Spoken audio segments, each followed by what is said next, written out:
கடைசி ஒரு ஃபஸ்ட்டு வந்துப்பா. வளர்ந்தவர் என்ன பண்ணிக்கலாம் பார்ப்போம். போன ஓவருக்கு ஒரு 6 ஓவர் படிச்சுக்காரு.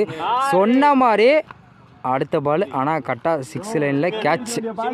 ஃபீல்டிங் கரெக்டாக பண்ணிட்டாருப்பா. பரவாயில்ல, ஒரு 6 ஓவர் போடிச்சுக்காரு போன ஓவருக்கு. இந்த ஓவருக்கு செகண்ட் பால் சிம்மி இறங்கியிருக்காப்புல. நல்லா அடிச்சாருப்பா ஸ்ட்ரைட்டில். 6 பாது. பரவாயில்ல, ஒரு விக்கெட் ஆனாலும் அடுத்தது ஆட கரெக்டாக இருக்குது. 6 போன பால் 6 அடிச்சாப்புல. இந்த பால் என்ன பண்ணுறாப்பா? இது நல்லா அடிச்சாருப்பா. லெக் சைட்லப்பா கரெக்டாக. இது 6பா. பரவாயில்ல, 2 பாலுக்கு 2 6 அடிச்சுக்காருப்பா. ஸ்கோர் வந்துட்டுருக்கு. இவர் தான் அடிச்சிட்டு இருக்காப்புல. 2 பாலுக்கு 2 6 அடிச்சுக்காப்புல. இந்த பாலை என்ன பண்ணுறாப்பா? நல்லா தான் அடிச்சாப்புல. ஆனால் இங்கே ஸ்லிப்லே ஆயிடுச்சு. ஒரு ரன் மட்டும்பா. ஜாதகம் இருக்காரு. பேட்டை உடச்சவங்க அவர் இறங்கிறதுக்கு. இந்த ஒரு கடைசி ஒரு பந்து இருக்கு.